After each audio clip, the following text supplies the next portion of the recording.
ఇంకొక విచిత్రమైన కేసు అండి ఇది. Legal, I'm only concern with legal aspects of the case. వారు 11వ తేదీ రిపోర్ట్ మెయిల్ పంపిస్తారు.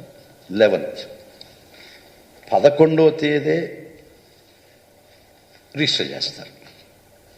ఈ ఎఫ్ఐఆర్ ప్రకారం వారు ఏం చెప్తారంటే, ఈ రిపోర్ట్ వచ్చిన తర్వాత నేను లీగల్ ఒపీనియన్ పంపించాను.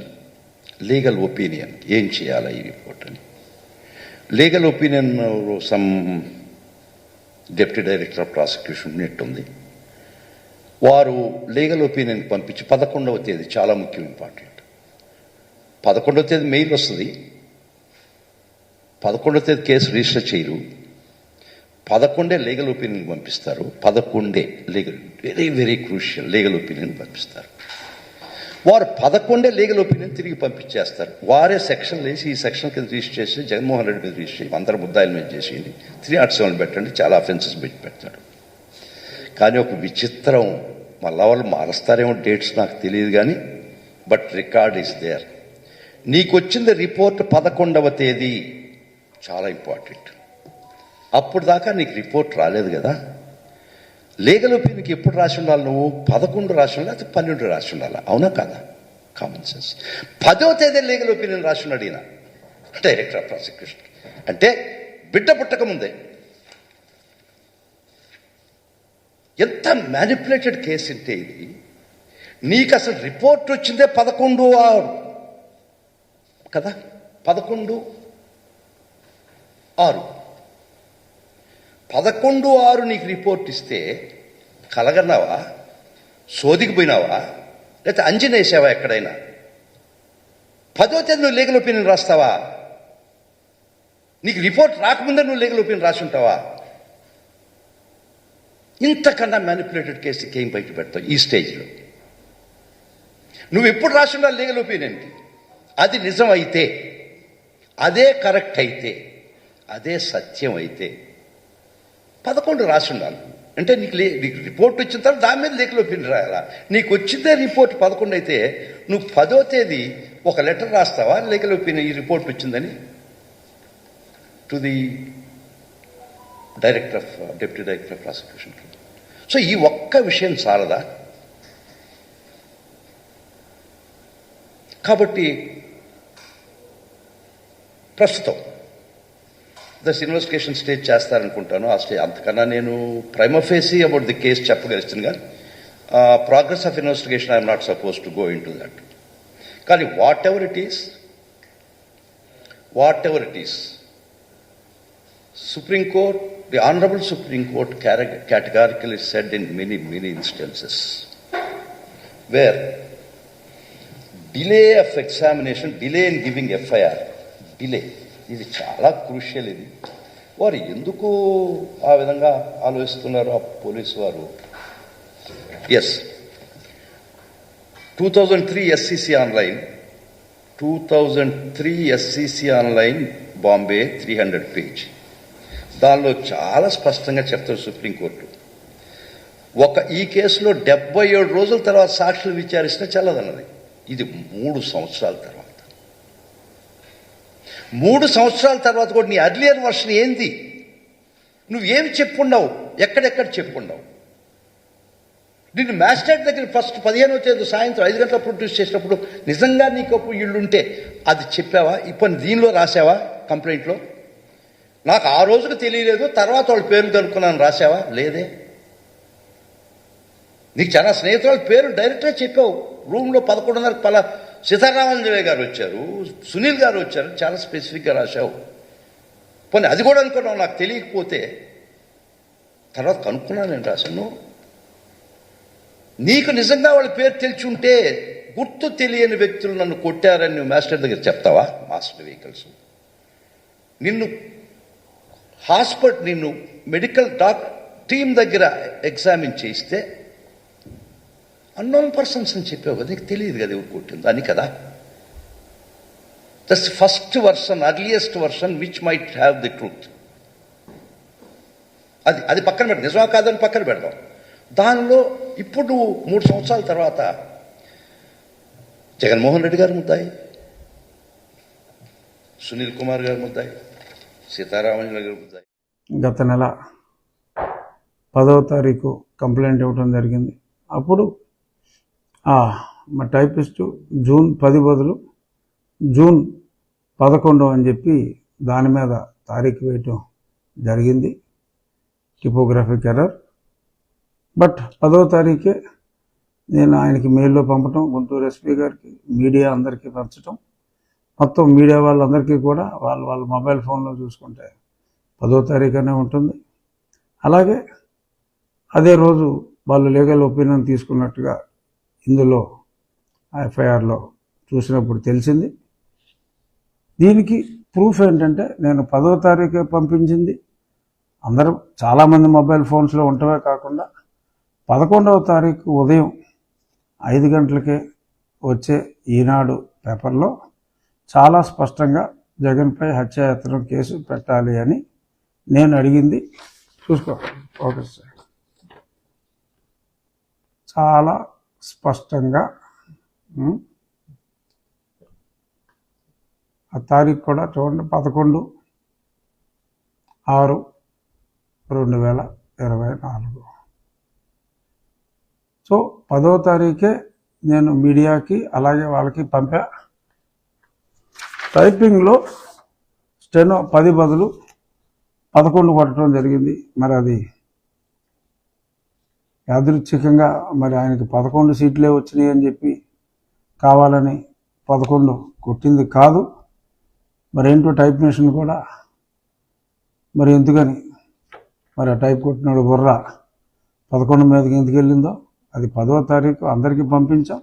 11వ తారీఖు ఈ పేపరే కాదు ఆంధ్రజ్యోతిలో కూడా స్పష్టంగా మంగళవారం 11 ముందు డేట్ చూపెట్టాం. లోపల పేజీలో పెద్దగా ఇచ్చి క్లియర్గా ఎదుగు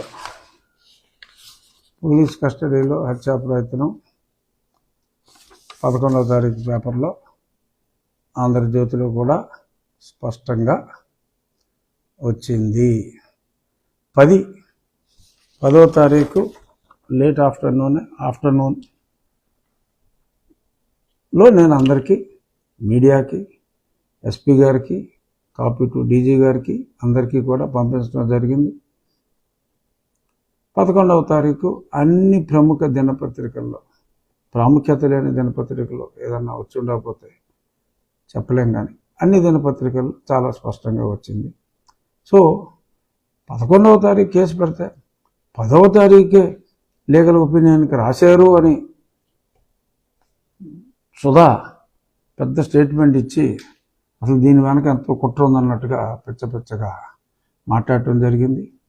సో ఇది నేనేంటంటే సాక్షి రాతలకే, సాక్షి చదివే వాళ్ళే తక్కువ, అయినా నా వంతు బాధ్యతగా నేను చెప్పాలి.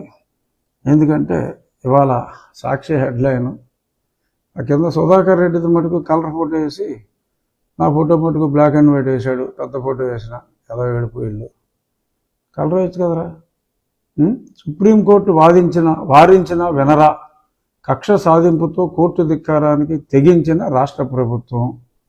ఇది వీళ్ళు రాసింది. చూడు, ఫోకస్ చేయి.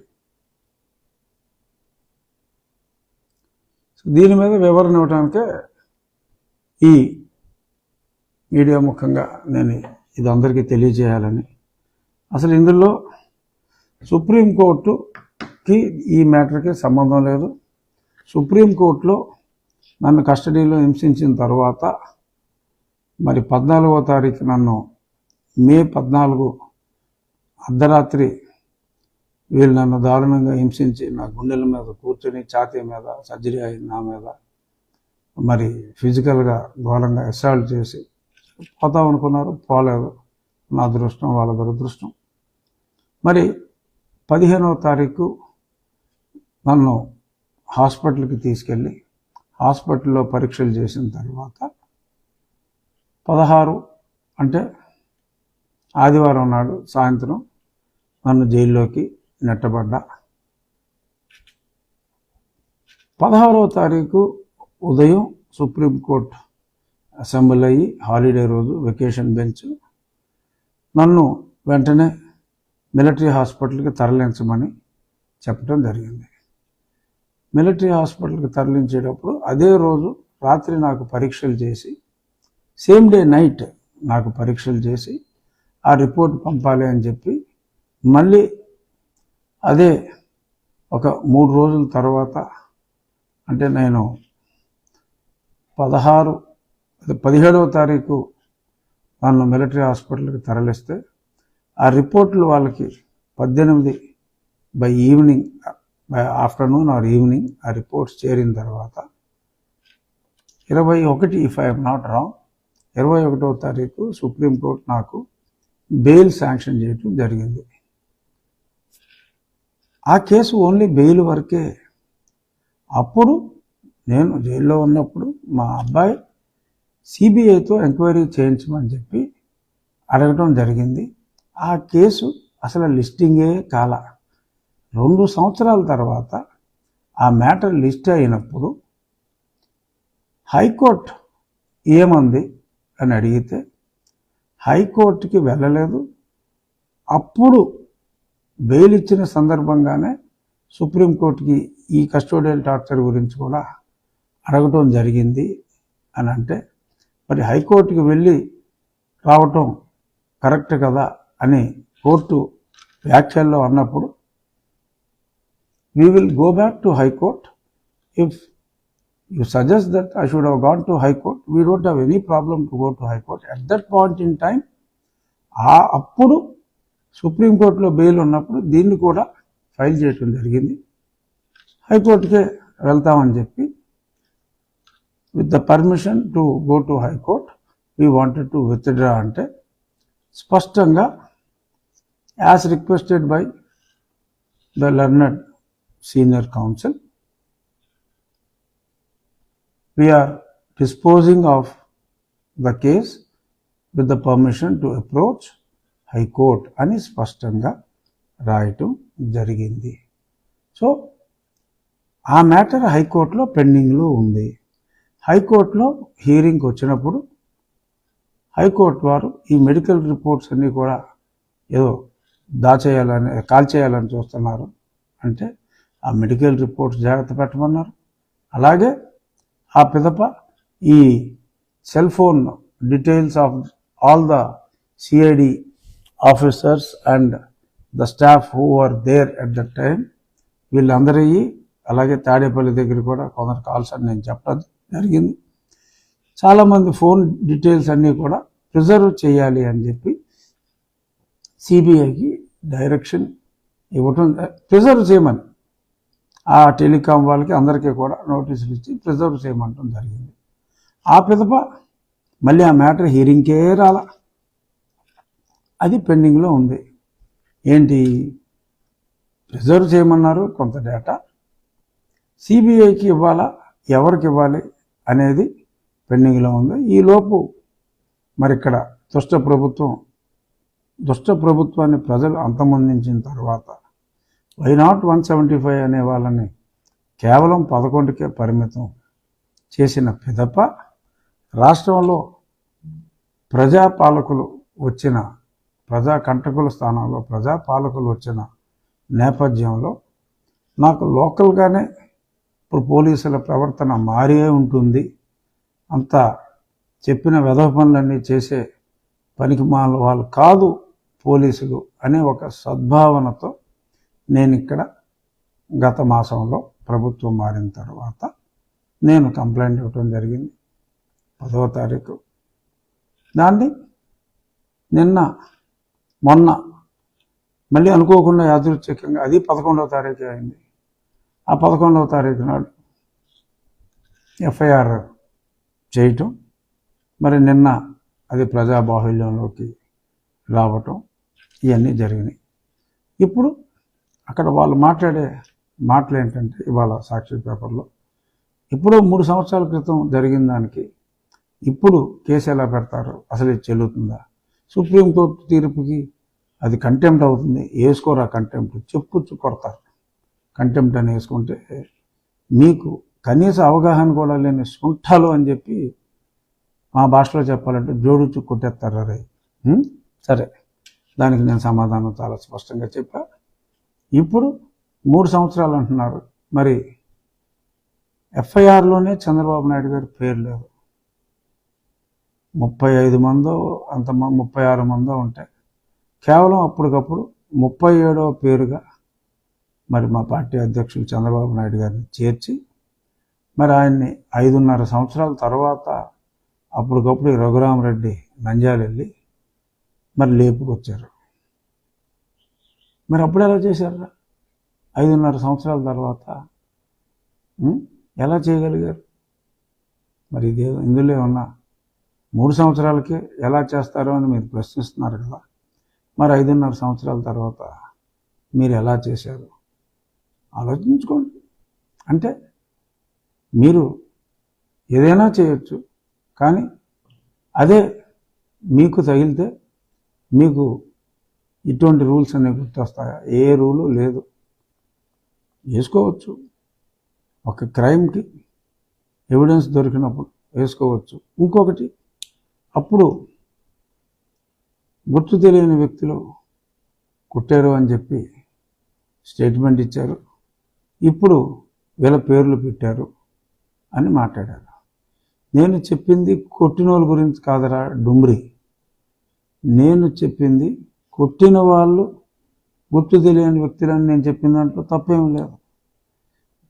నేను జగన్మోహన్ రెడ్డి వచ్చి కొట్టాడు, రామాంజనేయులు వచ్చి కొట్టాడు అని కాదు నేను చెప్పింది. కొట్టిన వాళ్ళు గుర్తు తెలియదు. ఎస్, కొట్టిన వాళ్ళు గుర్తు తెలియదు. నేను మాట్లాడింది కుట్ర చేసిన వాళ్ళని. కొట్టిన వాళ్ళు వచ్చేస్తారు. కొట్టిన వాళ్ళు ఏముంది, కానిస్టేబుల్ వాళ్ళు కొట్టారు, కొట్టమంటే కొడతారు. వాళ్ళ పై వాళ్ళు కొట్టమంటే కొడతారు. అది కాదు కదా. అసలు కుట్ర చేసింది ఎవరు? కుట్ర చేసింది సునీల్ కుమార్, సీతారామాంజనేయులు, జగన్మోహన్ రెడ్డి, విజయ్ పాల్ అండ్ ప్రభావతి. హాస్పిటల్ రికార్డులు తారుమారు చేసింది ప్రభావతి. ఇంకోటి, మరి అందులో నేను చెప్పిన దాంట్లో తప్పే ఉంది.